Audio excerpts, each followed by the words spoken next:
All right, 2x separation. So this is defining the peak power moment of the leg drive into the delaying of the trunk. So at the end of the day, the number one priority is that we close off the trunk.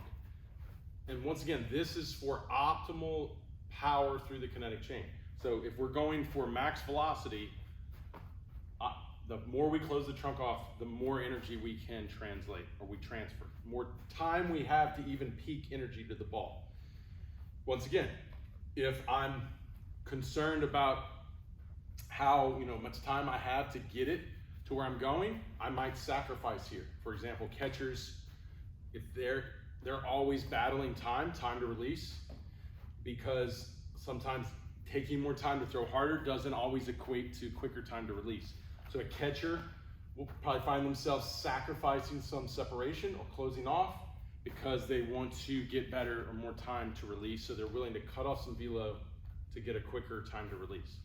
Okay, so if I'm optimally closing, though, I'm gonna give myself a lot of potential to transfer a lot of power to the ball.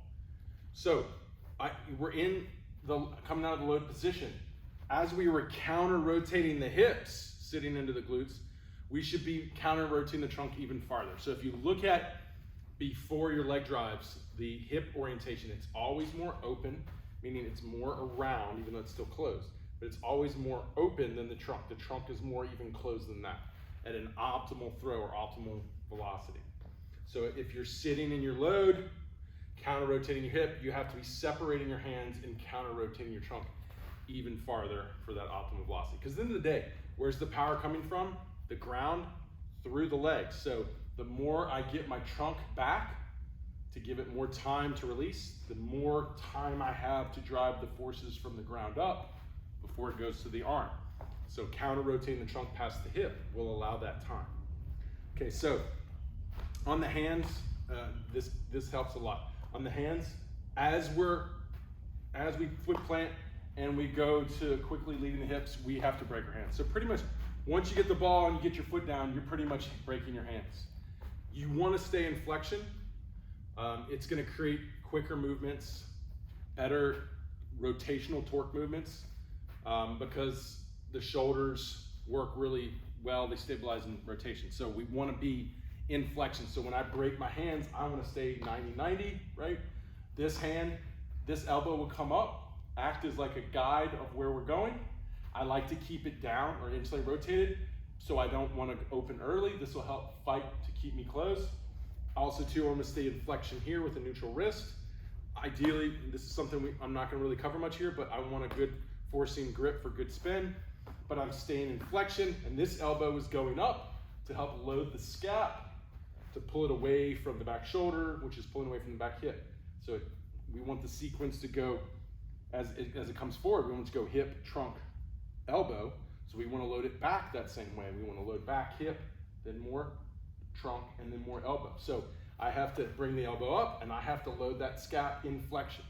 So this can load slightly, but it's more aligning me. And then this is going to go elbow up, shoulder height, and pinch back to load the scap to help more separation before layback. Okay, so we're at the point two where we're about to drive. So we've gone forward and down the same rate. We've got the counter rotation, the hip and the trunk. We've break the hands, we're aligning glove side. We're flexing and loading back scap. From here, this is where it can get more complicated, because what we want to initiate is a drive into rotation. So what we have to do is, all the way to this point, we have to sync the feet up. We have to trigger rotation by opening our front foot, and then because they're synced up, the moment this opens, this has to drive. Boom, right? And it's 2x because it's not full leg extension, it's extension of the ankle and the hip. This won't fully extend. We're going to keep this more focusing on rotation, but that kicking and not extending, right? This focusing on rotation. So when this opens, this follows, that'll pop us into our big toe. This will extend, then that'll extend, opening our hips, as at that point, our arm is cocking. So the arm cocked position, these can get very detailed. There's a lot of intricacies, there's a lot of complications here, like a lot of details going on, to where when I land, I want to be cocking my arm.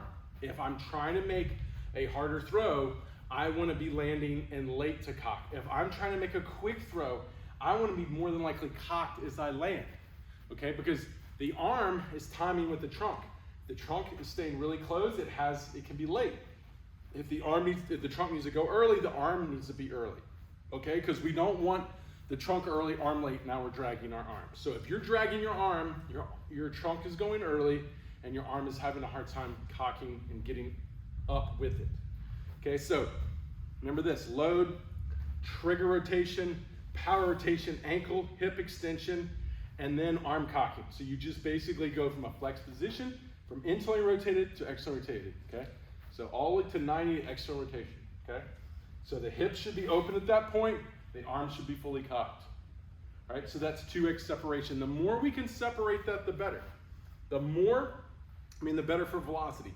The more we can open the hips and the more we can close the shoulders, better for velocity, okay? But it could slow you down if you need time. You have to balance that with the time to release and the velocity you want out of hand, okay? But more hip, 2x separation or hip to shoulder separation, the better for velocity. So walk back through that. So the key points was more counter rotation in the trunk than the hip, 90 flexion in the arms, lining glove side, loading scap, synced up feet, trigger rotation, power rotation, ankle hip, cock the arm. Cock the arm late for a more closed position, cock the arm early if you're going into a more open or early trunk position based on time. So that's 2x separation.